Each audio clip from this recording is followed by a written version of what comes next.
group of students that made a documentary of the season, came out on YouTube, called the Dancing Bulldogs, about 90 minutes long. And they zoomed during the pandemic to help put that together as a way to relive it. And so everyone's reaping the benefits of what the basketball program is able to do. It's so important for these schools to win this tournament and get on that national stage.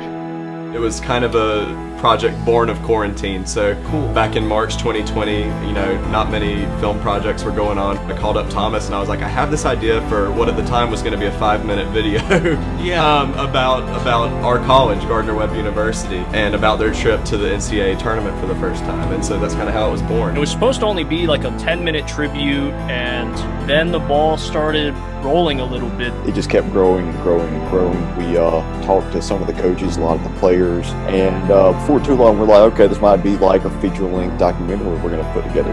During a pandemic, it's not like you were able to have a nice setup and bring guys in for interviews, so we did an entire documentary through Zoom. The writers and producers, director, we never met face-to-face throughout the process.